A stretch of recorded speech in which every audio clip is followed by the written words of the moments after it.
Wankawan TV1. Bismillahirrahmanirrahim. Assalamualaikum warahmatullahi wabarakatuh. Kami ucapkan puji syukur kehadirat Allah Subhanahu wa taala. Salawat beriring salam semoga terlimpah kepada Rasulullah Muhammad sallallahu alaihi wasallam.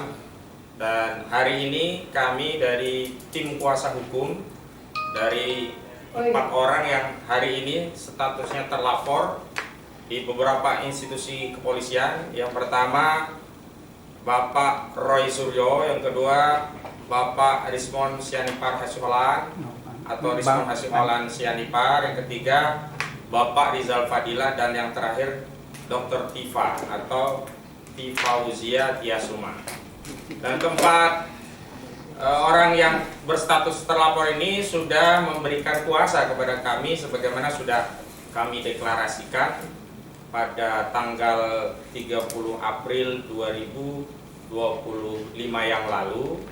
Dan saat deklarasi setidaknya ada 500-an berbagai elemen masyarakat, baik tokoh, ulama, aktivis, juga purnawirawan TNI hadir membersamai Pak Roy Suryo dan kawan-kawan. Dan hari ini memang kami sengaja hadir untuk konferensi pers pertama kami secara terbuka kepada publik dalam rangka untuk menjelaskan berbagai hal yang berkaitan dengan penanganan klien kami, yakni Pak Roy Suryo dan kawan-kawan. Baik, untuk diketahui bahwa Pak Roy Suryo, Dr. Rismon dan yang lainnya ini sudah memberikan kuasa kepada kami pada beberapa waktu yang lalu ya. Jadi sebentar saya ambil surat kuasanya. Jadi beliau-beliau ini sudah memberikan surat kuasa kepada kami, dan kami membentuk tim yang kami namakan dengan tim advokasi anti ijazah bodong bersihkan legasi sejarah bangsa Indonesia, atau kami singkat TAAIB BLSBI. Dan tim lawyer yang telah ditunjuk untuk menjadi kuasa hukum Pak Roy Suryo dan kawan-kawan itu ada beberapa. Yang pertama saya sendiri, Ahmad Kozinuddin, dan yang kedua rekan sejawat saya, Ibu Kurnia Triroyani di sebelah kiri saya. Kemudian ada Bang Juju Purwantoro, ini beliau berhalangan, nanti mungkin menyusul. Ada di sebelah kanan ini Bang Medi Juniarto, dan ada juga Bang Azam Khan, ada Bu Untung Susiasi SHMH, Dr. Herman Kadir SHMHum, Dr. Ahmad Yani SHMH, Muhammad Samsir Jalil SHMH, Yasin Hasan SH, Dedi Suardadi SHSI, Dr. Sugeng Martono SHMH, Dr. Muhammad Irayadi SHMH, Ismar Safrudin SHMH, ada Dr. Andes Abdullah Al-Khatiri SH, beliau ada di sebelah kanan ujung pada kongres hari ini. Kemudian ada Hairul Anwar Silalahi SH, mohon berdiri ya ini. Kemudian ada Fitran Sahdeli SH yang belum hadir, ada Kartika Perdanasari SH, Aspardi Pilihan SH, Konanam Fahrur SHMH, Ahmad Saifuddin, monggo silakan berdiri. Nah ini baik. Kemudian ada Soraya SHMH, Soraya mohon berdiri ya. Jadi adalah tim, dan memang di luar tim ini masih ada tim-tim yang lain yang insya Allah nanti juga bisa bergabung. Yang perlu kami tegaskan bahwa dalam tim ini sesuai dengan ketentuan pasal 16 Undang-Undang Nomor 18 Tahun 2003 tentang advokat, bahwa advokat itu tidak bisa dituntut baik secara pidana maupun perdata saat menangani perkara klien dengan itikat baik membela baik di dalam maupun di luar persidangan. Nah itu kami tegaskan karena kami statusnya satu advokat sesuai dengan undang-undang advokat, kami punya imunitas hukum. Kedua, bahkan kami mendapat kuasa untuk menjalankan tugas tanggung jawab sebagai profesi advokat. Maka seluruh tim yang terlibat, silakan Bu Kartika langsung. Nah ini saya perkenalkan, tadi saya sebutkan namanya Bu Kartika, ini juga bagian dari tim, silakan menyesuaikan. Kami tegaskan bahwa seluruh advokat yang terlibat dalam tim ini karena dua hal ya. Yang pertama memang berprofesi sebagai advokat yang memiliki hak imunitas sebagaimana diatur pasal 16 Undang-Undang Advokat. Yang kedua, secara aktual dan faktual memang mendapatkan surat kuasa dari Pak Roy Suryo, Pak Rismon Hasihola, Pak Rizal Fadila dan Dr. Tifa, maka kami sampaikan bahwa kami sedang bekerja atas tugas dan tanggung jawab provisi yang menjalankan tugas berdasarkan undang-undang, sehingga tidak boleh ada tindakan apapun yang menyentuh advokat sehubungan dalam profesinya untuk menjalankan tugas. Perlu kami juga tegaskan bahwa di pasal 5 ayat 1 sesuai dengan doktrin caturwangsa kita bahwa advokat itu adalah salah satu unsur penegak hukum. Ya, selain jaksa, kemudian kepolisian juga hakim. Karena itu saya sampaikan kepada mitra penegak hukum di luar advokat, baik saudara-saudara mitra kami yang ada di institusi kepolisian, saudara-saudara kami yang ada di institusi kejaksaan termasuk di kehakiman, agar bisa bertindak sebagai sesama penegak hukum, tidak melanggar batas dari tugas, fungsi, dan kewenangannya masing-masing. Baik, selanjutnya kami ingin masuk kepada apa yang hari ini ingin kami tanggapi, yakni sejumlah pasal-pasal yang dituduhkan kepada klien kami yang dilaporkan oleh Saudara Joko Widodo di Polda Metro Jaya. Dan tentu kami juga nanti akan menanggapi sejumlah laporan hukum terhadap klien kami yang dilakukan oleh unsur-unsur atau pihak-pihak lainnya, ya. Seperti yang ada di Polres Jakarta Pusat, kemudian ada yang di Polres Jakarta Selatan, juga ada yang di Polda Metro Jaya. Namun untuk yang di Depok kami belum dapat suara kuasa khusus terkait itu, tapi kami akan tanggapi juga karena khususnya di Depok disebutkan di media Bu Dr. Tifa Tiasuma ini juga termasuk yang dilaporkan. Walau yang utama yang dilaporkan adalah Profesor Dr. Amin Rais, tapi kami juga akan berikan tanggapan terkait itu. Jadi kalau surat kuasa khusus kami, pertama yang terkait laporan Saudara Joko Widodo, kedua sejumlah LP baik di Jakarta Pusat, kemudian di Jakarta Polda Metro Jaya, dan juga di Jakarta Selatan begitu. Ada di LP nomor 978, 27 LP nomor 2712 dan LP nomor 1387 begitu.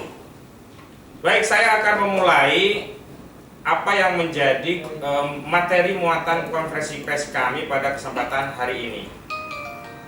Kami mengutip dari media statement dari kuasa hukum Saudara Joko Widodo, baik yang disampaikan oleh Rifai Kusuma Negara, juga yang disampaikan oleh Yakut Hasibuan begitu. Dari media yang kami kutip bahwa klien kami dilaporkan kepada Polda Metro Jaya, itu ada beberapa pasal. Yang pertama pasal 310 KUHP, yang kedua 311 KUHP, kemudian dijuntukan pasal 35, 32 dan 27A Undang-Undang ITE atau Undang-Undang Nomor 1 Tahun 2024 yang merupakan perubahan kedua terhadap Undang-Undang Nomor 19 Tahun 2016 yang merupakan perubahan pertama dari Undang-Undang Nomor 11 Tahun 2008 tentang informasi dan transaksi elektronik.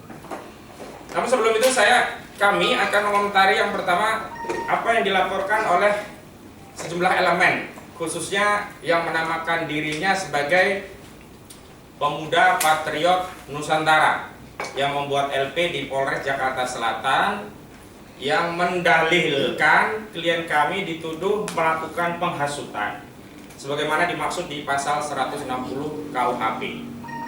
Nah, perlu kami tegaskan bahwa pasal ini tidak lagi menjadi delik formil, tapi sudah menjadi delik material. Artinya pasal ini hanya bisa disidik manakala sudah ada akibat dari apa yang dimaksud sebagai penghasutan sesuai dengan putusan MK nomor 7 garing PUU strip Romawi 7 garing 2009. Rumusan deliknya sudah ditegaskan ini menjadi delik material, artinya apa yang diakibatkan oleh penghasutan harus muncul.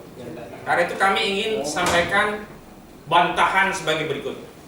Yang pertama, perlu kami tegaskan bahwa apa yang dilakukan oleh klien kami itu bukanlah penghasutan, bukanlah pencemaran, apalagi fitnah, bukan pula kabar hoak, apalagi dianggap menebarkan kebencian berdasarkan suku, agama, ras, dan antar golongan. Kami tegaskan bahwa klien kami sedang menjalankan hak konstitusional, bahkan kewajiban sebagai warga negara. Hak konstitusional sebagaimana diatur di pasal 28 Undang-Undang Dasar 1945 bahwa setiap warga negara diberi kemerdekaan untuk berserikat, berkumpul, dan menyampaikan pendapat. Itu.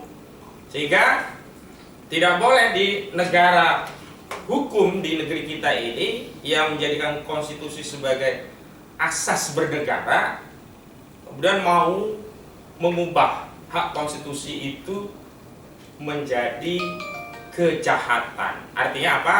Tidak boleh ada satu tindakan yang itu bukan kejahatan tapi dipaksakan menjadi kejahatan. Ini yang lazim disebut oleh masyarakat dengan istilah kriminalisasi. Satu tindakan yang sebenarnya bukan kriminal tapi dipaksa menjadi kriminal begitu. Klien kami bukan koruptor, bukan pembunuh, bukan maling, bukan penjahat, bukan ahli, nggak tahu kalau maksiat kita nggak tahu ya. Yang jelas secara hukum klien kami bukanlah orang-orang yang masuk kategori melanggar hukum. Ingat, melanggar hukum itu harus berdasarkan norma hukum karena kita masih menganut asas legalitas, nullum delictum nulla puna sine previa lege ponali. Tidak ada satu tindakan bisa dikategorikan kejahatan kecuali atas kekuatan aturan yang ada sebelum kejahatan itu sendiri dilakukan begitu. Meskipun kami tahu Undang-Undang ITE ini sudah ada perubahan ya melalui Undang-Undang Nomor 1 tahun 2024, tetap saja ya hak konstitusional untuk menyampaikan pendapat ini tidak bisa diubah menjadi kejahatan sehingga bisa dianggap atau bisa disidik dengan pencemaran, fitnah, hoak, menyebar kebencian dan sara, apalagi tadi 160 KUHP yakni penghasutan. Dan kalau kita merujuk peristiwa baik yang lokus deliktinya di Yogyakarta juga yang lokus deliktinya di Solo itu tidak ada akibat apapun. Kita nggak pernah mendengar kabar ada orang yang ditawur di peristiwa itu, kecuali saat itu Bu Kurnia mengatakan hajar Jokowi ya di Solo, tiba-tiba masa langsung meroyok Jokowi sampai bonyok misalnya. Berarti Bu Kurnia memang bisa dikenakan pasal penghasutan begitu. Bu Kurnia waktu itu dengan Pak Rizal Fadila dan Bang Damai Hari Lubis itu baik-baik datang ke Solo sebagai tamu yang diterima juga dengan baik. Artinya peristiwa Solo maupun Jogja baik terhadap Rismon Hasiholan Sianipar, terhadap Roy Suryo, Dr. Tifa, juga terhadap Rizal Fadila ini tidak bisa dikategorikan sebagai delik atau suatu kejahatan. Di Yogyakarta, alumni UGM ini, 3 alumni UGM, tiga ya, Roy Suryo, Dr. Tifa, dan Pak Rismon itu tiga-tiganya alumni UGM. Itu juga diterima dengan baik dari perwakilan Sivitas Akademika, bahkan secara legal formal dipersilahkan untuk melihat langsung skripsi Saudara Joko Widodo, bahkan diperkenankan untuk memfoto sejumlah lembar halaman baik terhadap skripsi Saudara Joko Widodo atau orang lain yang disebut sebagai teman Saudara Joko Widodo. Jadi nggak ada ini ya pasal yang disebut penghasutan. Nah, tapi kami juga heran kenapa kok diterima itu yang berulang kali kami tanyakan kepada institusi kepolisian sebagai sesama mitra penegak hukum. Kenapa yang memperlakukan suatu laporan itu berbeda ya, laporan-laporan kami dianggap ditelantarkan. Terakhir memang kami mendapatkan info laporan di Barreskrim itu ditindaklanjuti, tapi sekali lagi judulnya bukan laporan polisi, hanya laporan informasi yang tidak memiliki kekuatan pro justisia. Ini yang kemudian kami simpulkan ini main-main aparat polisi seolah-olah sedang bertindak. Harusnya diterbitkan LP juga atas laporan. Kenapa? Kalau klien kami dianggap melakukan 160 KUHP, sebenarnya Saudara Joko Widodo ini sudah ya dianggap melanggar 263 dan 266 KUHP, pemalsuan dan memasukkan keterangan palsu dalam akta autentik. Itu sama-sama pidana, dan pidana ini adalah delik umum, tidak harus nunggu laporan. Apalagi setelah ada laporan. Tapi kenapa laporan dari kami ya, dari Rizal Fadiladi hanya diarsip sebagai pengaduan masyarakat atau humas yang proses klarifikasinya hanya masuk kategori laporan informasi, bukan laporan polisi. Tapi kenapa klien kami ini cepat sekali langsung terbit LP? Luar biasa. Di Jakarta Selatan terbit LP, di Jakarta Pusat terbit nomor LP, di Polda Metro Jaya terbit nomor LP. Cuman saya periksa di media yang khusus untuk laporan saudara Jokowi ini belum muncul LP-nya, nomornya berapa gitu. Ya menurut kami memang tidak layak untuk dikeluarkan LP gitu, karena memang bukan kejahatan. Jadi saya kira baik yang 160 dilaporkan di Polres Jakarta Selatan, 160 KWP yang dilaporkan di Polda Metro Jaya dan Polres Jakarta Pusat, ini menurut kami mengada-ngada, karenanya cukuplah untuk dikesampingkan. Yang kedua, kami juga heran kenapa lokus deliktinya yang di Solo, Yogyakarta kok dilaporkannya di Jakarta Selatan, Jakarta Pusat, dan Polda Metro Jaya. Walau kami belum menerima panggilan dan deskripsi peristiwa apa yang dipersoalkan, kami menduga jangan-jangan klien kami yang selama ini setelah dari Jogja dan Solo itu dipanggil oleh sejumlah media untuk menyampaikan pendapatnya, itu yang dipersoalkan. Video-video di iNews, di ILC, dan di beberapa podcast. Memang yang kami lihat lokus deliktinya itu ada di Jakarta Pusat, misalnya iNews, Jakarta Selatan, misalnya ILC, dan beberapa yang lain itu di seputaran Jakarta. Apa video-video ini yang mau dipersoalkan? Ngeri sekali negara kita ini kalau orang menyampaikan pendapat bahkan berdasarkan kepakaran. Kami beritahukan informasi bahwa Dr. Rizwan Hasiholan Sianipar itu pakar di bidang forensik digital. Jadi pendapatnya bukan omon-omon, asbun, asal bunyi. Ada dasar, dua dasar, satu dasar fakta, dua dasar ilmu. Dasar fakta, dia mendapatkan skripsi langsung dari UGM, juga beredarnya foto-foto ijazah yang berlaku, yang itu salah satunya diedarkan oleh politisi PSI di akun X. Kedua, dia punya keahlian di situ gitu loh. Nah, pendapat dari Dr. Rizwan, Dr. Tifa, dan juga Roy Suryo ini yang nggak pernah dibantah sama sekali oleh kubu saudara Joko Widodo. Selalunya kubu saudara Joko Widodo berdalih dengan doktrin siapa yang mendalilkan dia yang harus membuktikan. Nah, hari ini ketika LP-nya yang buat adalah saudara Joko Widodo, oh bagus sekali, berarti dia yang harus membuktikan di kasus pidana ini. Dan tadi saya dapat titipan salam dari klien kami. Klien kami gembira, bersyukur, bahagia ada laporan langsung dari saudara Joko Widodo.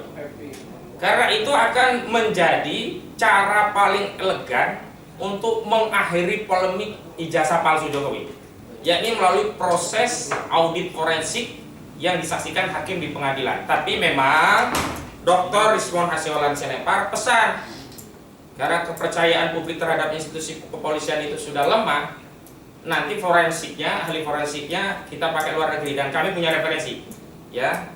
Kalau hasilnya lapornya dari Bareskrim, mohon maaf, kasus KM50, kasus kopi sianida itu saja, termasuk kasus Firna ya, itu saja membuat kita tidak percaya dengan hasil forensik dari Bareskrim. Jadi yang kita pakai nanti jangan hanya Bareskrim, biarkan mereka Bareskrim punya kewenangan, tapi kita harus juga pakai pembanding yang lebih otoritatif yang bisa menjelaskan pada publik apakah benar itu ijazah saudara Jokowi asli, baik dari sisi jenis kertasnya, spesimen font hurufnya, spesimen tanda tangannya, tintanya, nanti ada tes karbon.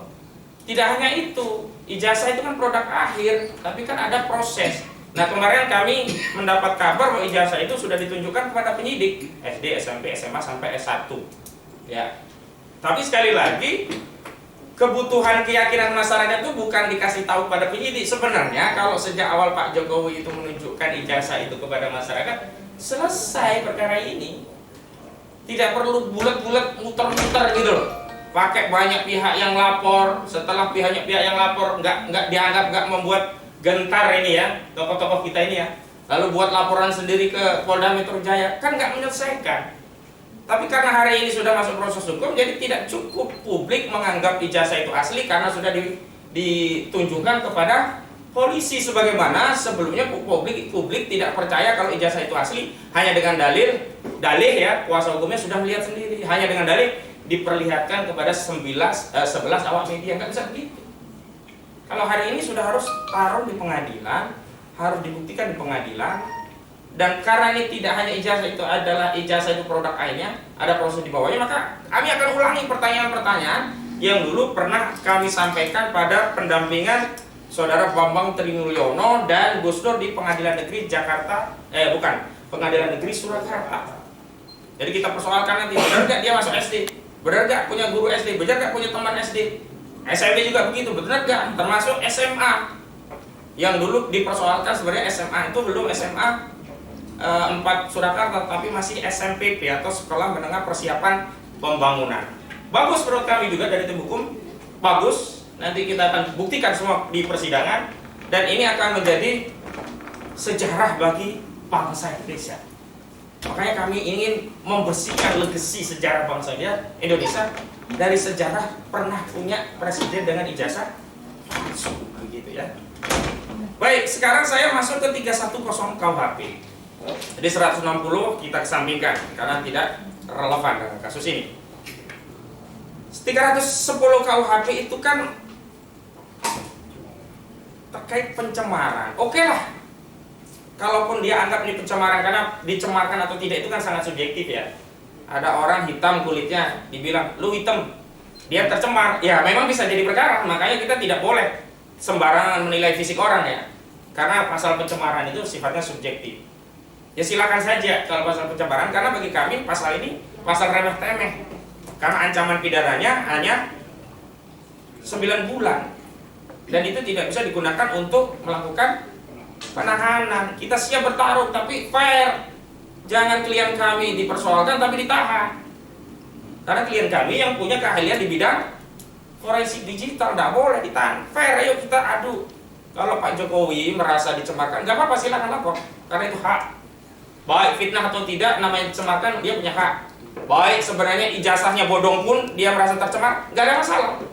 Dia lapor, nanti akan kita buktikan di pengadilan apakah ijazah itu benar-benar bodong atau sejatinya sudah sejak dulu bodong. Kan paling itu pilihannya, benar-benar palsu atau sebenarnya baru diketahui palsu, begitu.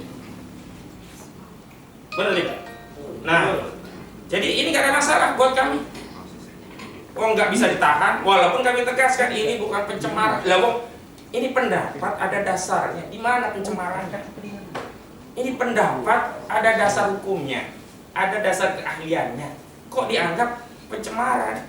Kalau seluruh pendapat dianggap pencemaran, fitnah dan seterusnya, hapus saja pasal 28 Undang-Undang Dasar 1945. Kemudian 311, ini fitnah. Ini 4 tahun, nggak ada masalah juga. Di bawah 5 tahun, nggak bisa tunahan. Walaupun kami juga mempertanyakan di mana fitnahnya. Kalau memang Saudara Jokowi sudah menunjukkan ijazahnya kepada publik asli, Roy Suryo, Rismon, Dr. Tifa masih ngotot itu ijazah palsu, baru dianggap fitnah. Lalu selama ini Saudara Joko Widodo tidak pernah menunjukkan ijazah aslinya. Sementara hasil kajian forensik digital, telematika, dan analisis seluruh rakyat, ya kan? Itu tidak ada yang kemudian punya kesimpulan ijazah itu benar. Mayoritas menyatakan ini memang barang bermasalah. Lagi pula, kalau ini dianggap fitnah pencemaran, ini aparat penegak hukum juga tebang pilih tebang. Baik di kasus pasal 160-nya tadi, juga di kasus ini Pak Jokowi juga pilih tebang pilih. Kenapa? Karena Pak Jokowi hanya melaporkan klien kami. Mohon maaf Pak Jokowi, hari ini yang menyatakan ijazah Pak Jokowi itu palsu hampir seluruh rakyat Indonesia, jutaan rakyat Indonesia. Kalau nggak percaya, buka aja TikTok sebentar aja, lihat siapa yang ngomong ijazah itu dipersoalkan, dianggap palsu. Buka aja YouTube, buka aja Facebook, buka aja Instagram. Wah, jutaan orang yang menyatakan ijazah Saudara Joko Widodo palsu. Tapi kenapa hanya 4 orang yang dilaporkan Pak Jokowi? Oh, itu kan yang memicu. Enggak bisa, hukum itu bukan hanya melakukan perbuatan, yang turut serta pun harus ikut diseret. Karena ada pasal 55 ayat 1 ke 1 KUHP. Biasanya polisi senang banget tuh pakai pasal 55 ayat 1 KUHP. Nggak ada urusan pun ditarik-tarik. Oh, ini turut serta perbuatan. Tapi dalam perkara ijazah palsu ini kenapa dipilih hanya 4 orang? Kenapa nggak seluruh rakyat yang hari ini menyatakan ijazah Joko Widodo palsu itu juga dibikin LP gitu? Bikin aja LP seluruh polisi di seluruh Indonesia, kan bagus. Perkarakan saja seluruh rakyat Indonesia, kan bagus. Padahal ada cara lain yang elegan, tunjukin aja ijazah aslinya. Selesai, kenapa harus begini gitu loh. Jadi saya kira polisi dan saudara Jokowi ketika membuat laporan hanya kepada 4 orang, berarti dia menganggap hukum di negara kita itu tidak ada asas equality before the law. Seolah-olah ada perlakuan berbeda kepada 4 warga negara, yakni Rizwan Hasyolan, Roy Suryo, Dr. Tifa dan Rizal Fadila, sementara yang memberikan privilege, ya, perbedaan fasilitas kepada yang lainnya yang sama-sama mengatakan ijazah saudara Jokowi palsu. Karena itu saya minta kepada seluruh rakyat yang punya pandangan yang sama, mari kita katakan kita bersama Roy Suryo, kita bersama Rizwan Hasyolan, kita bersama Dr. Tifa, kita bersama Rizal Fadila. Karena apa yang disampaikan ya 4 klien kami ini adalah apa yang ada dalam benak dan suasana kebatinan mayoritas rakyat Indonesia kecuali pendukung Pak Jokowi. Selanjutnya, kalau kemudian ini dikaitkan dengan Undang-Undang ITE pasal 27A, ini juga sama, ini terkait pencemaran, menyerang kehormatan di ranah ITE. Tapi kami juga gak takut, kenapa? Karena ini maksimal cuma 2 tahun, nggak bisa untuk nahan. Jadi pasal 27A Undang-Undang ITE, Undang-Undang Nomor 1 2024 yang merupakan perubahan Undang-Undang kedua ya, 19 2016 untuk Undang-Undang Nomor 11 2024, ini kami nggak ada khawatir. Tapi lagi-lagi kenapa yang dijerat Undang-Undang ITE yang menyerang kehormatan Pak Jokowi hanya 4 orang? Jutaan rakyat Indonesia yang lainnya, kenapa dibiarkan? Ini mau menegakkan hukum atau cuma mau ngancam-ngancam warga negara?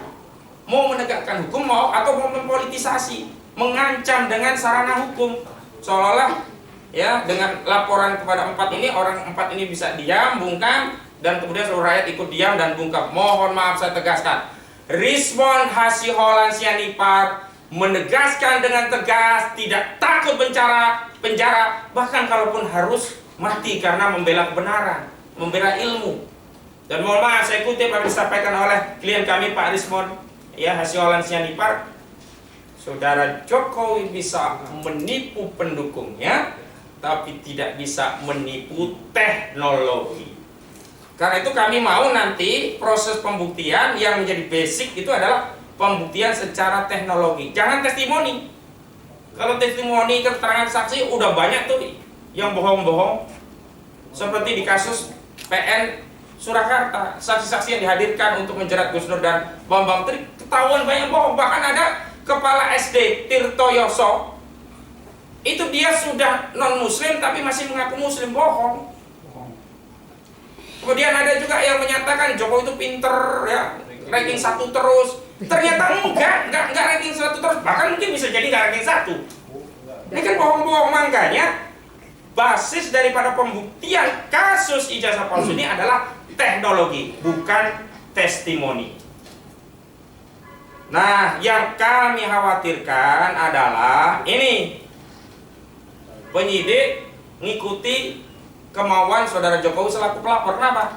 Penyidik memaksakan menyelundupkan pasal 32 Undang-Undang ITE yang tidak ada kaitannya dengan kasus ijazah palsu, semata-mata hanya dengan motif agar bisa menahan klien kami. Kenapa? Karena ancamannya 8 tahun. Ini gak ada kaitannya dengan ijazah palsu nih. Saya bacakan ya, pasal 32 Undang-Undang ITE. Setiap orang dengan sengaja dan tanpa hak melawan hukum dengan cara apapun mengubah, menambah, mengurangi, melakukan transmisi, merusak, menghilangkan, memindahkan, menyembunyikan suatu informasi elektronik dan atau dokumen elektronik milik orang lain atau milik publik. Nggak ada kaitannya. Dr. Rizwan itu menganalisa font, bukan mengubah font.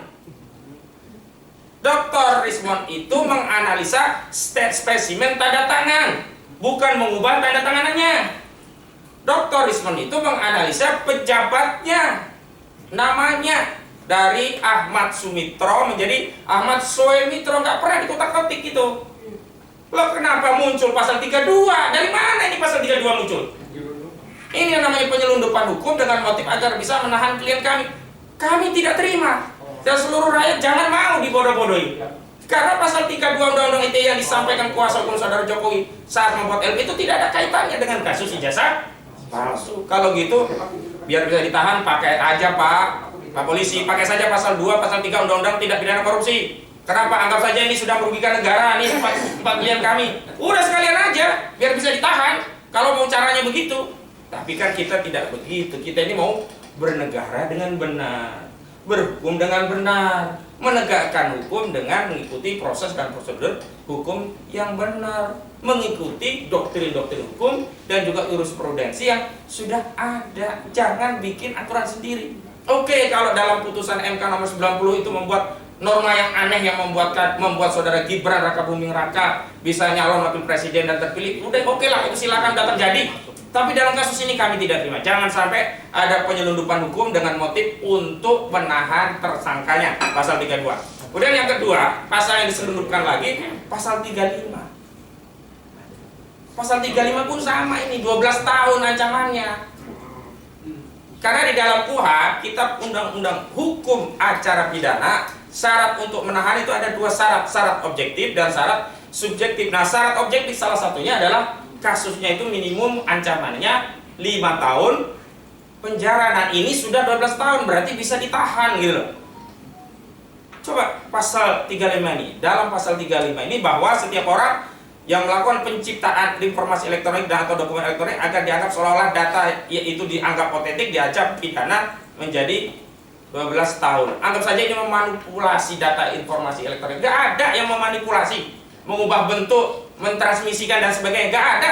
Yang ada menganalisa font hurufnya kok Times News Roman, spesimen tanda tangan Pak Ahmad Sumitro kok beda dengan yang dimiliki anaknya di ijazahnya. Ahmad Sumitro kok namanya menjadi Ahmad Soemitro. Skripsinya kok masih bagus, spesimennya juga Times News Roman, kok nggak ada lembar pengesahan kosong begitu. Itu nggak ada yang mengubah bentuknya cuma kayak gitu. Bentuknya bermasalah, dianalisa masalahnya sesuai kepakarannya. Nggak ada ini pasal 35, kok bisa dipaksain pasal 35 dilaporin? Kalau begitu kan jelas targetnya apa? Nah, karena dengan dimasukkan pasal 35 itu bisa dijadikan saran untuk menahan. Sekali lagi, jangan diulangi kasus kriminalisasi Gus Dur dan Bambang Tri. Ingat dulu Gus Dur dan Bambang Tri, ya kan? Itu juga sama membuat mubahalah tentang ijazah palsu Jokowi. Pasalnya dimasukin semua. Pertama dianggap menodai agama, 156A KUHP karena mubahalahnya digunakan seolah-olah untuk mengedarkan kebohongan. Kedua, pasal HOA 14 ayat 1 dan 2 dan pasal 15 Undang-Undang Nomor 1 tahun 1946, seolah-olah ijazah palsu itu adalah kabar bohong, padahal ijazah aslinya nggak pernah datang ke pengadilan sampai putusan. Ketiga, baru digunakan pasal pukat harimau untuk menjerat para aktivis, ya, sampai sekarang juga sering digunakan. Jadi pasal 28 ayat 2 untuk 45A ayat 2 Undang-Undang ITE, ya, ini dianggap menyebarkan kebencian dan perusahaan kepada individu atau kelompok masyarakat berdasarkan syarat suku, agama, ras, dan antar golongan. Cukuplah Gus Dur dan Bambang Tri yang jadi korban pasal-pasal karet seperti ini. Dan hari ini, mohon maaf, yang di Depok itu nggak ngerti hukum yang bikin laporan Depok. Nggak ada lagi pasal kabar bohong. Pasal 14 ayat 1 dan 2, pasal 15 Undang-Undang Nomor 1 1946 tentang peraturan pidana sudah dibatalkan oleh Mahkamah Konstitusi. Pemohonnya saat itu adalah Haris Azhar dan Fathia Maulidiyanti. Jadi nggak punya kekuatan hukum lagi ini. Kemudian pasal 28, ya, ayat 2 Undang-Undang ITE terkait dengan menyebar kebencian dan permusuhan berdasarkan suku, agama, ras, dan antar golongan. Saudara Jokowi itu bukan agama. Walaupun mungkin pendukungnya sudah menganggap agama, mungkin Tuhan atau mungkin Nabi, terserah ya. Tapi yang jelas nomenklatur Jokowi itu bukan agama, bukan suku juga, bukan ras, bukan antar golongan. Dia nggak bisa. Kemudian dianggap ini syarat dari mana? Dan itu ada unsur-unsur lain yang melingkupi, menyebarkan kebencian dan permusuhan. Nggak ada kebenciannya. Tanyalah klien kami, Rismon, ya, Roy Suryo, Dr. Tifa, Rizal Badil, nggak ada kebencian, nggak ada permusuhan. Mau menegakkan benang basah, memang susah nih benang basah. Ingin menegakkan kembali sejarah dengan benar. dengan mempertanyakan apakah benar kita rakyat Indonesia pernah dipimpin oleh presiden yang ijazahnya palsu. Mereka justru sedang berusaha membersihkan sejarah yang mau kita wariskan kepada generasi selanjutnya. Saya kira itu penegasan dari saya selaku koordinator. Selanjutnya ada tim yang lain. Yang pertama kami persilahkan rekan kami Bu Kurnia Triroyani untuk menyampaikan pandangannya. Kami persilakan, Bu. Bismillahirrahmanirrahim. Assalamualaikum warahmatullahi wabarakatuh. Waalaikumsalam. Tentu saja mutlak dan absolut, pertama-tama dan di atas segala-galanya berterima kasih kepada Allah Subhanahu wa taala atas segala rahmatnya, ya, apapun juga peristiwa yang menjadi hikmah bagi kehidupan ini. Termasuk di antaranya pada pagi hari ini kita bersama-sama dalam sebuah konferensi pers untuk keempat daripada klien kami, yaitu Dr. Roy Suryo, MKes, kemudian Dr. Ing, Risman Hasiholan Sianipar, ST, MT, MN, dan Dr. Tifauzia Tiasuma, MSc, serta Rizal Fadilah, SH. Saudara-saudara sebangsa dan setanah air, sudah dijelaskan secara gamblang oleh rekan kami, Advokat Ahmad Kosidudin, SH, bahwa sebenarnya pelaporan-pelaporan tersebut diantaranya di Jakarta Selatan, Jakarta Pusat, dan Polda Metro Jaya itu tidak lepas kaitannya dengan peristiwa kunjungan kami, ya, bersama klien tersebut ke UGM yang diterima baik di UGM, serta juga ke Solo yang merupakan alamat daripada rumah Bapak Joko Widodo, Kutai Utara nomor 1. Dan semuanya terjadi dalam kondisi baik, ya. Bapak-bapak Ibu sekalian, kami ingin menyampaikan bahwa sesungguhnya menyatakan pendapat di muka umum secara lisan maupun tulisan, berserikat dan berkumpul itu adalah merupakan hak konstitusional. Sehingga akan sangat aneh dan jahat apabila hal tersebut dikriminalisasi. Terlebih, klien-klien kami tersebut adalah orang-orang yang memang kompeten di bidangnya. Sehingga seperti yang dikatakan rekan Ahmad Kosidudin tadi, di mana letak daripada fitnah serta pencemaran nama baiknya. Kami ingin mengatakan bahwa sudah waktunya, ya, sudah waktunya polisi berbenah diri untuk tidak serampangan menerima segala bentuk pelaporan-pelaporan yang sesungguhnya pelapor tersebut tidak lebih daripada orang-orang yang disewa untuk melaksanakan sesuatu yang disebut dengan nabok nyilih tangan. Meskipun akhirnya keluar juga Bapak Joko Widodo untuk menyampaikan laporan sendiri. Dan sekali lagi, kami secara keseluruhan tim advokasi anti ijazah bodong, selamatkan legacy sejarah bangsa Indonesia ini, menganggap ini sebagai sebuah blessing, ya. Inilah setelah perjuangan sedemikian lama, ya, tentu saja bersama TPUA dari tahun 2022 merupakan rangkaian peristiwa penegakan keadilan dan kebenaran secara terus-menerus tanpa kenal lelah, yang akhirnya sampailah kita di tahun 2025 ini dalam kondisi seperti yang kita lihat pada saat ini. Saya ingin mengatakan, jangan pernah coba-coba untuk berusaha untuk menyelundupkan hukum hanya demi, ya, mengikuti hasrat, syahwat, serta kekuasaan yang dimiliki oleh mantan presiden 2 periode, yaitu Joko Widodo. Mengapa kami katakan demikian? Karena ini akan semakin membuat masyarakat hilang kepercayaan kepada lembaga kepolisian. Kami mengatakan, mari kita berjuang secara jujur, karena kita ini sama-sama criminal justice system, ya, yang sama-sama merupakan para penegak hukum. Sudah waktunya berjalan dengan kejujuran, kebenaran, dan keadilan sesuai dengan tujuan hukum yang tidak dicapai, yaitu keadilan, kepastian hukum, dan kemanfaatan. Justru kami mengatakan, peristiwa tentang perkara yang diadukan seperti pencemaran nama baik dan fitnah ini bukan suatu hal yang prioritas, karena TPUA sudah melakukan pelaporan ke Barreskrim sejak Desember 2024 dan sudah melakukan kelengkapan bukti-bukti, ya, hampir mencapai 14 bukti yang ini sama sekali boleh dikatakan kalau tidak karena desakan, ya, dari tim advokasi ini, pelan-pelan baru mulai akan diselidiki. Jadi ini jangan basa-basi begitu. Silakan lakukan suatu penyelidikan yang sangat menyeluruh dan mendetil terhadap saudara Joko Widodo yang dicurigai bahwa ijazahnya adalah palsu atau bodong, ya, dengan menerapkan suatu tindakan-tindakan yang pantas dan layak dalam hal penyelidikan. seperti fungsi dan peran beliau sebagai leader atau flagger, serta siapa saja yang menjadi penyuruh atau down flagger, serta siapa saja yang menjadi penyertanya atau pembantunya, yaitu media flagger. Jadi ini silahkan untuk diusut secara tuntas. Saya kira sudah waktunya berbenah diri dan meletakkan hukum adalah sebagai panglima. Lebih daripada itu, tugas kami sebagai advokat tidak lebih dan tidak kurang sebagai penegak hukum, kami dilindungi oleh Undang-Undang Advokat Nomor 18 Tahun 2003, tepatnya pada pasal 16, di mana setiap advokat itu dalam melaksanakan tugasnya dengan itikat baik tidak bisa dipidana dan diperdatakan ya dalam maupun di luar daripada pengadilan. Dan ini diperkuat lagi dengan pasal 5 ayat 1 bahwa profesi sebagai pengacara adalah profesi yang mandiri dan bebas terlepas dari intervensi siapapun. Nah, oleh karena itu kami ingin mengatakan kali ini harus berbeda, ya, harus berbeda. Tidak ada lagi orang yang senantiasa dengan kekuasaannya menjadikan negara ini sebagai maksad dan bukan restat. Ya, sudahilah.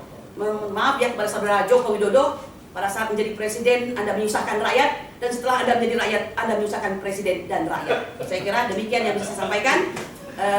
Kami ingin agar bangsa ini tercerahkan, ya, jangan lupa pencemaran nama baik serta fitnah adalah pasal-pasal yang digunakan untuk memberikan suatu pembungkaman kepada para penegak keadilan, ya. Dan ini tidak lebih daripada chilling effect atau penyebaran rasa takut, dan itu adalah bagian dari kejahatan, ya.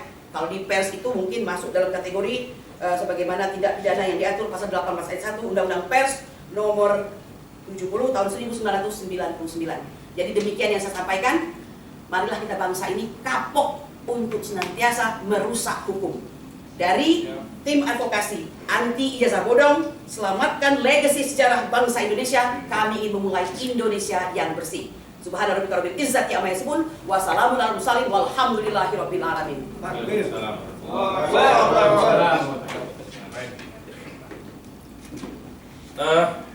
Terima kasih Bu Kurnia Triroyani, dan memang flashback sejarah ya. Kenapa tilas TPUA menggugat itu sudah lama. Jadi kalau hari ini ada yang mengatakan kok kenapa baru hari ini, justru yang kami persoalkan kenapa Pak Presiden baru hari ini bikin laporan. Harusnya sejak dulu, sejak kami nangani Bambang Trimulyono. Karena saat itu kami menggugat atas nama Bambang Trimulyono di Pengadilan Negeri Jakarta Pusat tahun 2022. Alih-alih gugatan kami diproses, Bambang Tri justru ditangkap sehingga kami terpaksa mencabut dan fokus ke pidana. Dan saya tegaskan kepada saudara kuasa hukum saudara Joko Widodo, tidak ada satupun putusan pengadilan yang menyatakan ijazah saudara Jokowi asli. Tidak ada satupun putusan pengadilan yang menyatakan saudara Jokowi menang. Yang ada adalah pertama, di gugatan Bambang Trimulyono itu gugatan dicabut. Kalau gugatan dicabut gak ada yang menang, gak ada yang kalah. Kenapa? Karena Bambang Trinya ditangkap oleh Direktorat Tindak Pidana Cyber Barreskrim Mabes Polri. Kedua, gugatan perdata yang kedua setelah Bambang Tri di proses pidana itu hanya di NU. Artinya belum masuk ke pokok perkara, belum membahas ijazahnya. Ketiga, Pengadilan Negeri Surakarta ya yang menyatakan Bambang Tri ini dinyatakan mengedarkan kabar bohong, itu dianulir oleh Pengadilan Tinggi Semarang. Makanya sanksi pidananya turun dari sebelumnya 6 tahun jadi 4 tahun. Nggak ada di situ menyatakan bahwa ijazah palsu itu bohong, nggak ada. Berarti ijazah palsu itu benar karena pasal bohongnya udah diangkat oleh hakimnya begitu. Jadi ini sekedar tambahan informasi karena seolah-olah narasinya Pak Jokowi itu udah menang dari putusan pengadilan. Kagak ada. Nah, kalau memang Pak Jokowi mau menang dari putusan pengadilan, ayo Pak, jangan cabut ya Pak gugatannya, jangan cabut laporan polisinya Pak, lanjutkan Pak. Karena saya, seluruh rakyat Indonesia berkepentingan, bukan hanya Pak Lisman dan 4 orang yang kami tangani. Saya, klien kami, ya, dan seluruh rakyat Indonesia berkepentingan untuk mengetahui ijazah dari saudara Joko Widodo yang sudah 10 tahun memimpin kami Republik ini selama 2 periode menjadi presiden bagi seluruh rakyat Indonesia. Jadi ini bukan hanya kepentingannya 4 orang. Jangan cabut Pak, lanjutkan Pak ya, jangan cabut.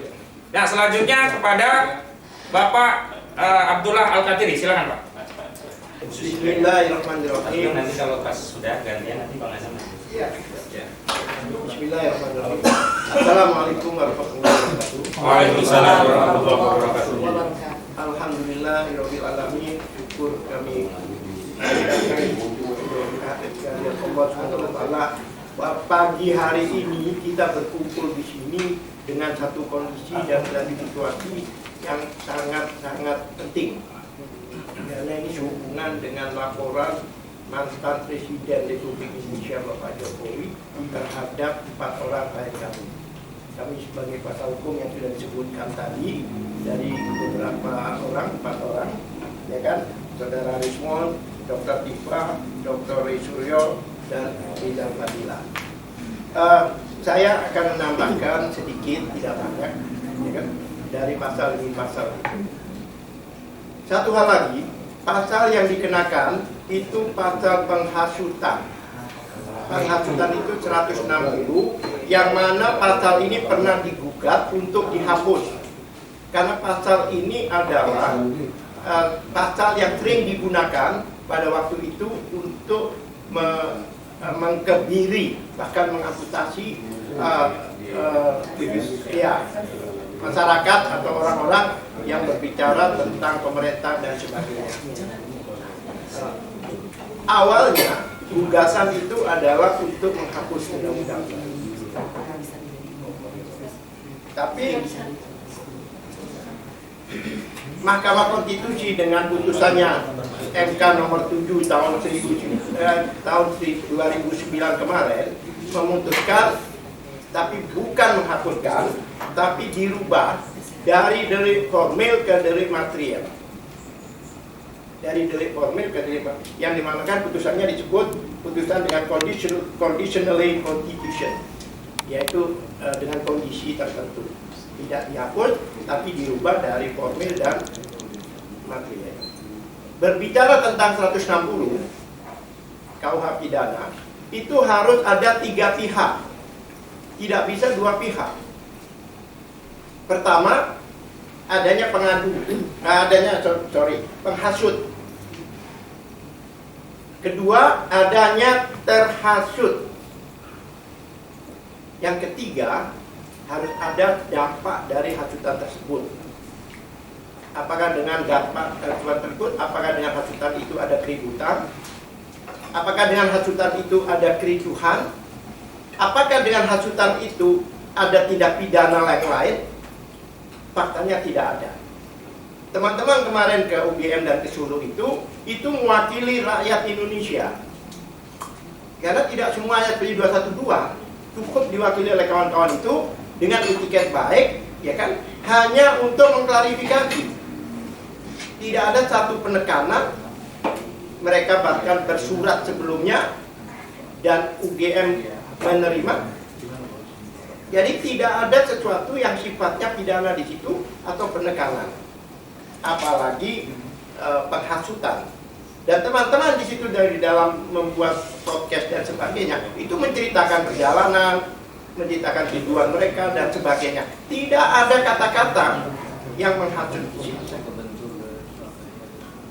Jadi saya heran kenapa 160 ini digunakan. Yang kedua, masalah pasal 30-311, yaitu jelas itu adalah pasal pencemaran nama baik dan fitnah. Dan pasal 30-311 itu bukan satu ayat, itu ada 3 ayat. Jangan lupa ini, ya kan? Ayat 3 menyatakan jika dilakukan demi kepentingan umum maka tidak termasuk tindak pidana. Itu perlu kita garis bawahi. Jadi kawan-kawan ini mewakili rakyat untuk mempertanyakan sesuatu, untuk mengklarifikasi sesuatu demi kepentingan umum. Kepentingan siapa? Kepentingan rakyat Indonesia. Karena selama ini kita dipimpin oleh presiden kita yang 2 kali periode 10 tahun memimpin rakyat Indonesia.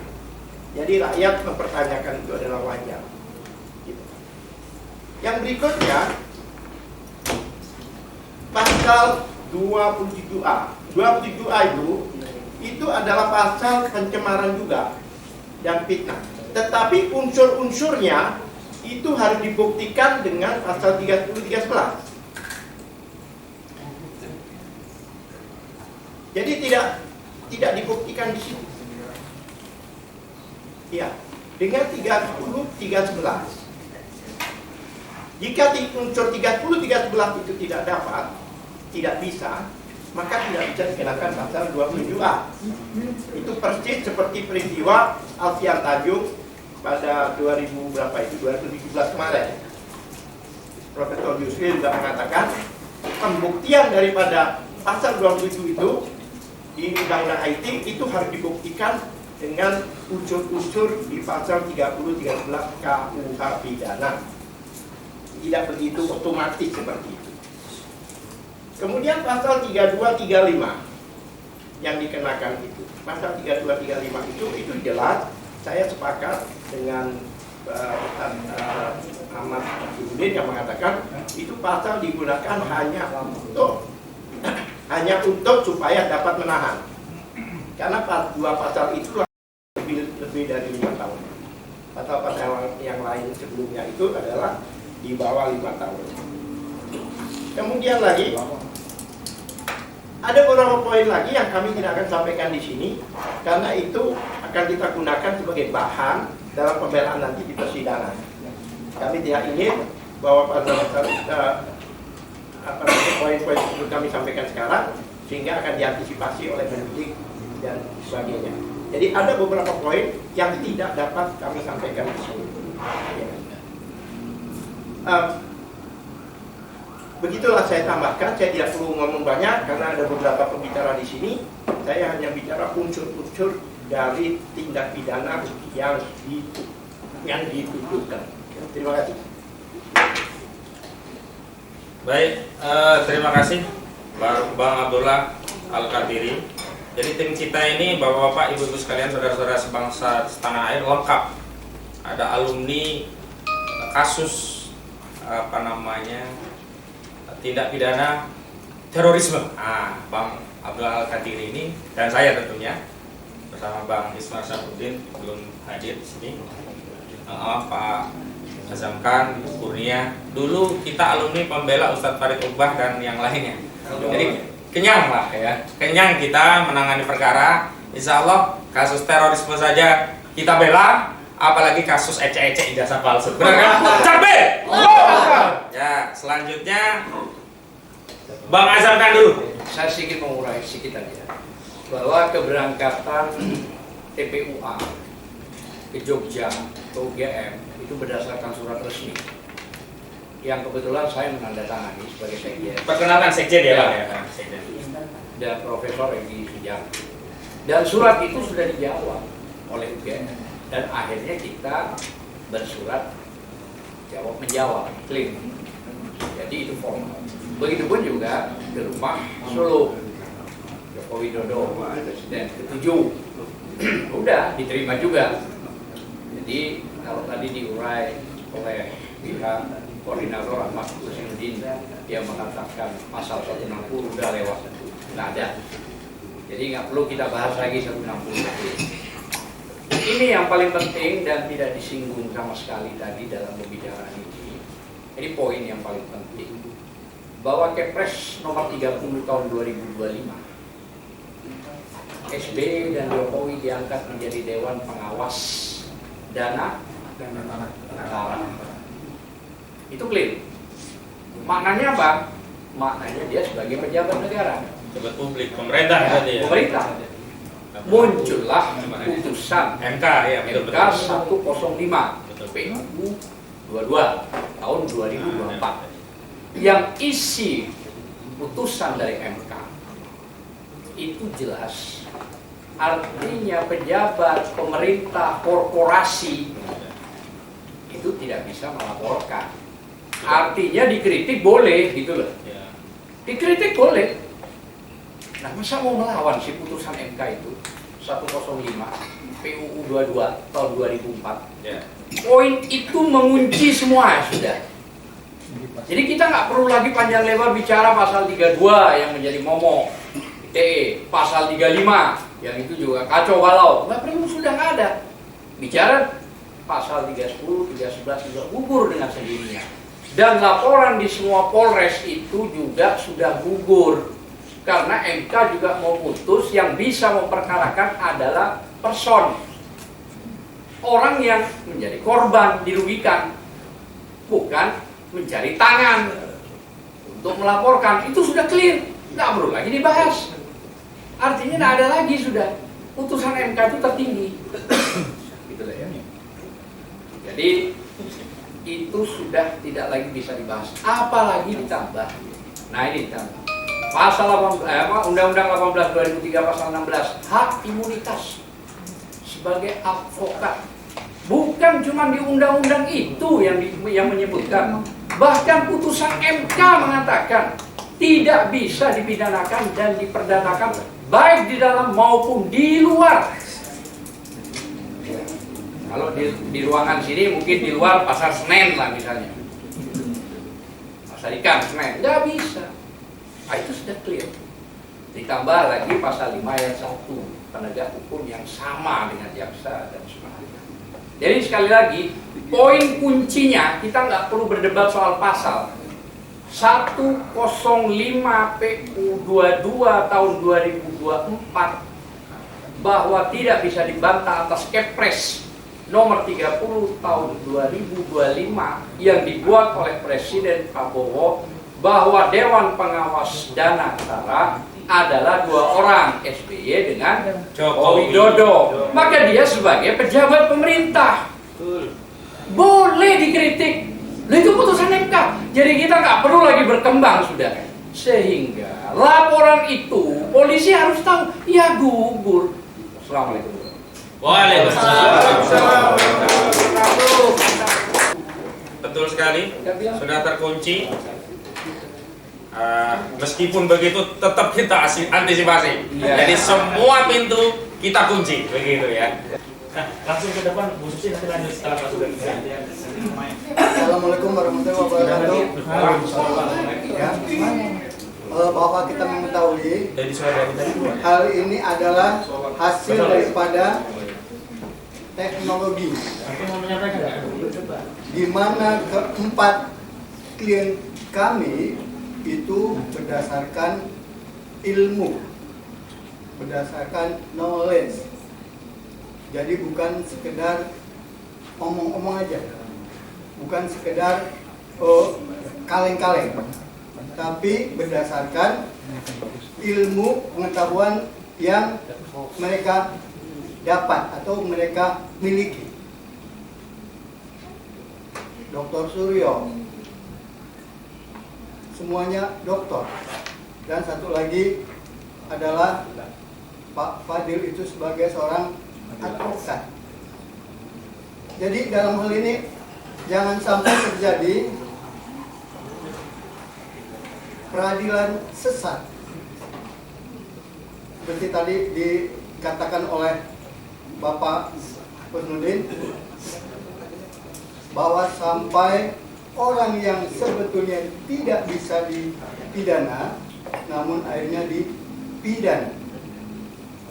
Jadi kami harapkan dalam hal ini jangan sampai terjadi seperti di Prancis, sampai ada tulisan, sampai ada buku peradilan sesat di Prancis. Jadi ini jangan sampai terjadi di Indonesia. Dan kami minta juga kepada aparat penyidik, bekerjalah sesuai dengan aturan yang berlaku. Karena tadi dikatakan bahwa laporan daripada TPUA ya, TPUA itu dari Desember 2024. Itu sampai sekarang juga nggak jelas, belum ketahuan. Terus terang saja, kalau dikatakan kami ini adalah sebagai pengkhianat, sebagai pemecah belah bangsa, salah besar. Ya. Kebetulan saya punya orang tua juga dari tentara, dikubur di Taman Pahlawan Kalibata. Jadi untuk cinta kepada Republik Indonesia itu jelas sudah nggak bisa diragukan lagi. Nah, jadi kami minta dalam hal ini coba jalankan sesuai aturan, jangan bersebelah, jangan sebelah. Karena dalam hal ini terus terang saja, kami sebagai advokat juga itu akhirnya ada yang maki kami, ada yang minta kami suruh mundur. Akhirnya sampai saya bilang, kami ini advokat, kalau ada orang minta bantuan secara hukum wajib harus dibantu. Begitu juga dokter. Dokter nggak boleh menolak untuk seseorang yang minta bantuan masalah kesehatannya, masalah kedokterannya. Jadi mari kita hormati, karena apa yang dikemukakan oleh klien-klien kami itu tidak berdasarkan pikiran kosong, namun berdasarkan keahlian mereka. Itu saja dari kami. Wabillahi taufiq wal hidayah. Wassalamualaikum warahmatullahi wabarakatuh. Waalaikumsalam warahmatullahi wabarakatuh. Agar nggak kemarin langsung ke itu ya, digeser ini nih Pak. Nah, karena itu suara yang masuk lewat situ. Deketin lagi satu. Nah, sudah. Bismillahirrahmanirrahim. Assalamualaikum warahmatullahi wabarakatuh. Waalaikumsalam.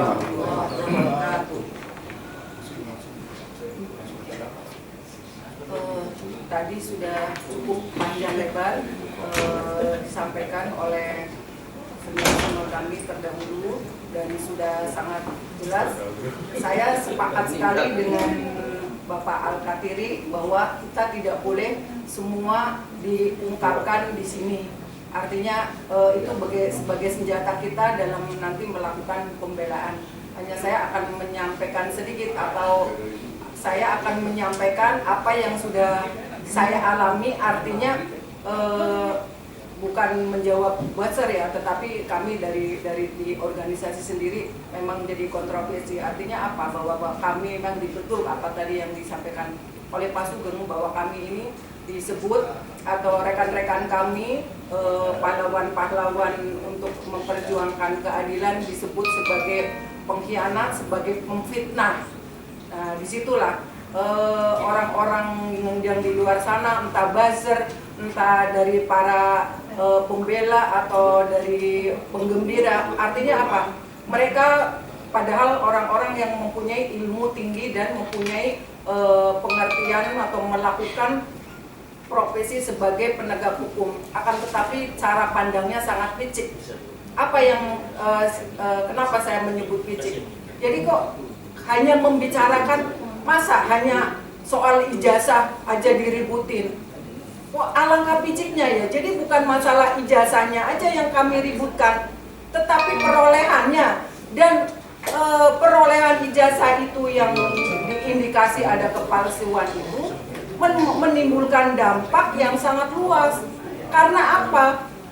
Ijazah itu digunakan untuk melakukan atau untuk sebagai persyaratan yang sudah disyaratkan oleh undang-undang atau aturan dalam mengemban suatu pejabat atau sebagai pejabat atau sebagai apalagi pemimpin daerah maupun pemimpin negara. Artinya sudah ada ketentuannya.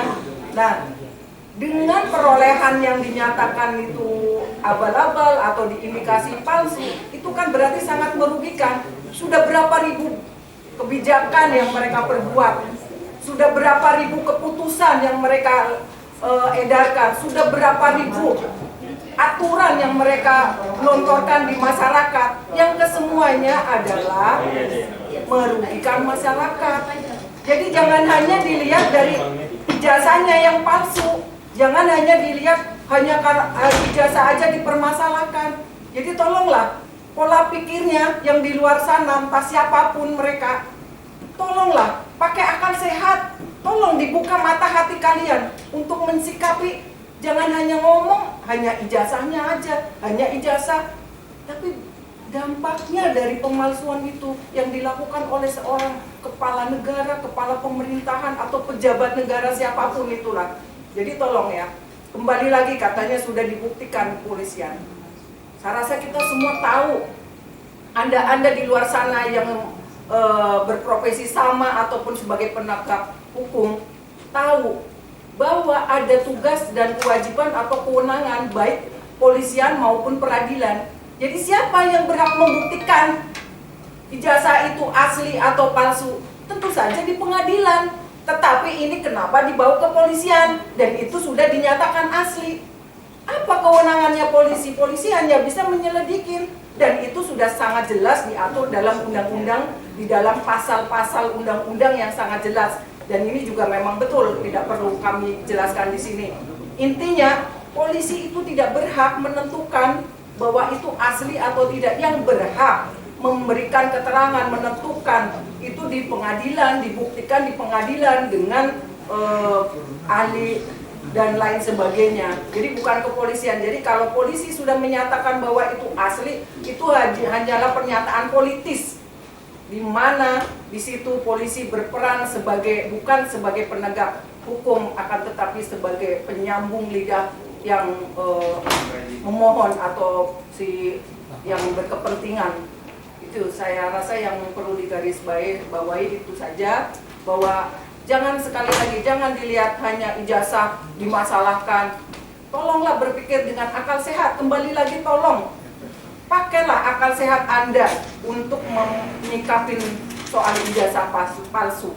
Jadi kembalikan lagi pikiran Anda dan pemahaman Anda tentang hukum, pemahaman Anda tentang dampak daripada perbuatan yang sudah sangat merugikan masyarakat Indonesia. Apalagi dimulai dengan berkuasa memimpin suatu daerah hingga menjadi di kabupaten kota, hingga menjadi gubernur dan pada akhirnya menjadi presiden. Dan ini sangat memalukan di negara tercinta ini, bahwa di Indonesia ternyata banyak sekali hal-hal demikian terjadi, di mana digunakan untuk menjadi persyaratan yang sudah ditentukan oleh undang-undang, sudah diatur menjadi persyaratan suatu seseorang untuk menjadi kepala pemerintahan atau sebagai pejabat negara. Saya rasa itu yang ingin kami sampaikan. Semoga rekan-rekan kita di luar sana berpikiran jernih kembali. Jadi jangan hanya berpegang kepada siapa yang di atas kita, siapa yang diikutin kita. Jadi kalau kita di sini tidak ada yang kita mencintai seseorang itu yang sangat terus ikutin cinta buta atau cinta buta ya. Apa artinya walaupun di atas sana pemimpin kita ada, tetapi kalau memang salah, nyatakan salah. Jadi jangan membabi buta dalam menilai seseorang, karena sesungguhnya ya bucin ya. Sekarang bahasanya bucin. Oke lah, kita di bawah perlindungan siapa di atas kita, siapa di atas kita. Ketika seseorang itu memang bersalah, ya sudah kita katakan salah. Jangan kita terus ikutin alur mereka salah, kita dinyatakan benar. Kita yang orang-orang yang ingin mencoba menegakkan keadilan dinyatakan sebagai pengkhianat, dinyatakan sebagai penghasut, sebagai pengfitnah. Padahal sesungguhnya yang menjadi pengfitnah, yang menjadi merusak negara ini, buzzer rupiah. Buzzer rupiah yang sudah dibayar dengan memecah belah bangsa, dengan mengkotak-kotakan bangsa. Dia hanya demi rupiah, dia akan melakukan apa yang diperintahkan oleh ajengannya atau pemimpinnya atau si pembayar. Dan akhirnya dia menentukan atau menjadi panutan bagi yang lain bahwa mereka yang mereka katakan itu benar. Sesungguhnya mereka hanya demi rupiah, hanya mereka bermasuk atau bertujuan memecah belah bangsa ini. Saya rasa dari saya cukup sekian. Billahi taufiq wal hidayah. Wassalamualaikum warahmatullahi wabarakatuh. Hidup ibu itu. Terima kasih Bu Susiasi. Jadi kami selalu beruntung bersama Bu Susiasi karena nama beliau Untung Susiasi.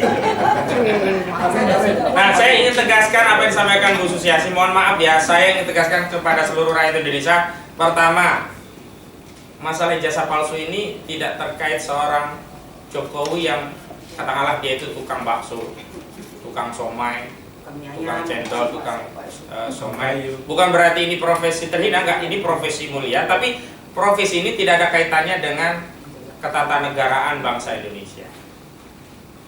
Saudara Jokowi ini pernah menjadi presiden 2 periode yang dalam ketentuan pasal 169 Undang-Undang Nomor 7 tahun 2017 tentang pemilu saat mau mendaftar sebagai capres itu setidaknya harus berijazah SMA atau sederajat. Nah, ijazah inilah yang digunakan untuk syarat dan menjadi penguasa. Jadi dampaknya luas betul kata Bu Susi, ini bukan pedagang somai yang gak ada kaitannya dengan 280 juta penduduk Indonesia. Jadi jangan mensimplifikasi persoalan gitu. Itu satu. Yang kedua, masalah saudara Joko Widodo itu sebenarnya bukan masalah 4 orang, ini perhatian seluruh rakyat. Saya mau bacakan nih, ada satu Habib di Jawa Timur di Tuban, namanya Habib Muhammad Bagil. Beliau WA ke saya nih, saya bacakan WA beliau. Ustadz Aka, jangan lupa katakan kalau memang ijazah Bapak Jokowi asli dalam kurung lulusan Universitas Gadjah Mada, maka kami sebagai warga negara RI siap dipenjara bersama 4 orang terlapor. Coba bayangkan. Berarti ini bukan hanya kasusnya 4 orang yang kami bela, ini kasus seluruh rakyat. Dampaknya luas, bukan sekedar ijazah palsu. Nanti bisa menimbulkan banyak dampak. Misalnya satu, tidak ada insentif pendidikan. Orang lalu berpikir ngapain kita capek-capek sekolah? Toh ijazah palsu aja presiden. Banyak ini. Jadi jangan dianggap sederhana. Kenapa kami juga terima kuasa dari 4 orang ini meskipun kami tegaskan pro bono. Kami tidak mendapatkan fee dari pembelaan ini. Karena apa? Dampaknya luas demi bangsa dan negara. Kami menilai 4 orang ini sudah berjasa bagi seluruh rakyat, maka kami ingin nimbrung mendapatkan tambahan pahala dengan membela beliau-beliau ini gitu. Bang Deddy Suardadi, silakan Bang. Hidup Bapak itu. Assalamualaikum warahmatullahi wabarakatuh. Waalaikumsalam. Saya hanya menyampaikan sedikit saja apa yang disampaikan oleh saudara saya Bang Aka. Kakak ya? Kakak 47. Ini memang seperti apa namanya senapan AK-47 ini kalau udah ngomong tuh cerut gitu. Insya Allah apa namanya apa yang disampaikan oleh Pak Ahmad Rozinuddin tadi itulah sebenarnya yang kejadian yang kita hadapi sekarang ini. Dan buat kami sebagai anggota tim pengacara, buat kami ini tadi dikatakan oleh Bang Rozinuddin itu adalah pro bono, dan buat kami adalah ini adalah jihad kami. Insya Allah ini adalah ibadah kami. Allahu Akbar.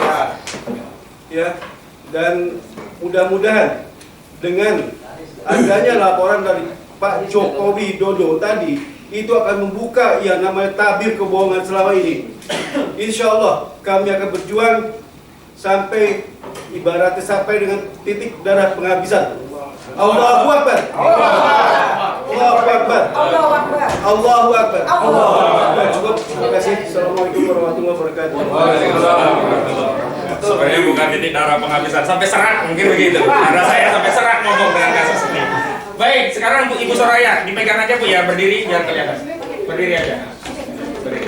Berdiri biar terlihat ya. Assalamualaikum warahmatullahi wabarakatuh. Kami dari tim advokasi hanya ingin membuat satu atau penambahan dari rekan saya, Susi, bahwa saudara Jokowi juga harus membuktikan itu persoalan ijazah palsunya. Karena belum pernah dibuktikan di persidangan. Jadi jangan ujung-ujung bahasanya beliau memperlihatkan ijazah palsu, ijazah tersebut di kepolisian. Dan Anda sebagai hari ini sebagai warga negara juga bisa dikenakan keterangan palsu. Oh, ngeri itu. Oke?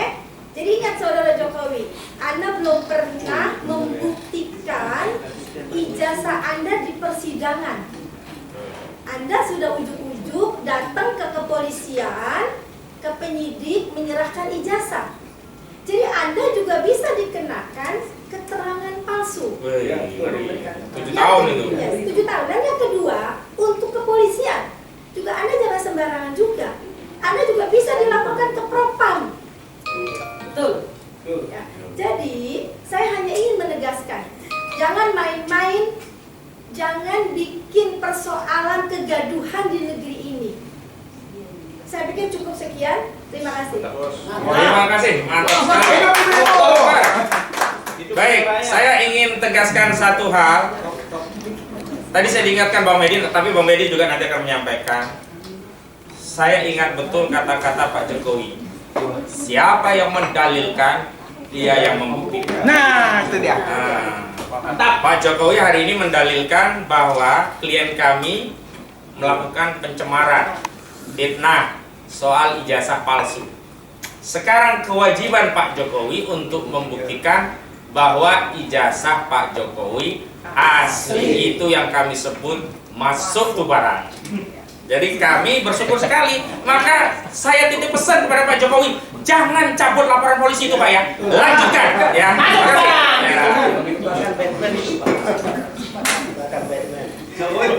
Terima kasih.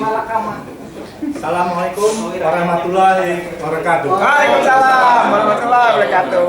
Terakhir saya menegaskan semua sudah disampaikan oleh rekan-rekan sejawat kami. Jadi hanya saya menegaskan keberadaan kami di sini adalah untuk melindungi klien kami, yaitu Dr. Roy Suryo, Dr. Rismon, Dr. Tifa, dan sejawat kami Riza, untuk melindungi hak-hak hukumnya tidak dilanggar. Jadi ada beberapa poin yang kami tidak sampaikan untuk pembelaan di ruang pengadilan. Jadi demikian untuk rekan-rekan yang pembela di sana, siap-siap saja untuk kita berargumentasi di persidangan di pengadilan. Demikianlah pesan saya ini mewakili teman-teman lainnya. Terima kasih. Wassalamualaikum warahmatullahi wabarakatuh. Waalaikumsalam warahmatullahi wabarakatuh. Hidup Bapak itu. Hidup Bapak itu. Jadi sebenarnya kami pengen ya bertarung dengan kuasa hukum Pak Jokowi di pengadilan. Tapi sayang kalau ini kasus sampai pengadilan, mereka tidak bisa karena diwakili jaksa. Terpaksalah kita nanti bertarung dengan jaksa. Tapi kami tegaskan, mau bertarung dengan kuasa hukumnya, mau bertarung dengan jaksanya, mau bertarung dengan saksi-saksi mereka, mau bertarung dengan ahli-ahli mereka, bahkan bertarung dengan hakim nanti di proses persidangan, kami siap. Jadi tolong tim media nanti siap ya, semua kawal prosesnya dari awal ke akhir ya. Live semua ya nanti ya. Karena tidak boleh ada persidangan yang terbuka untuk umum, tidak boleh disiarkan. Ini nggak boleh. Karena ini kasus publik, maka media juga harus diberi izin untuk menyiarkan secara langsung sidang ijazah palsu Saudara Jokowi. Takbir! Saya kira itu saja dari kami. Terima kasih kehadiran teman-teman media. Baik, kita tutup. Billahi taufiq wal hidayah wal afu minkum. Wassalamualaikum warahmatullahi wabarakatuh. Waalaikumsalam warahmatullahi wabarakatuh.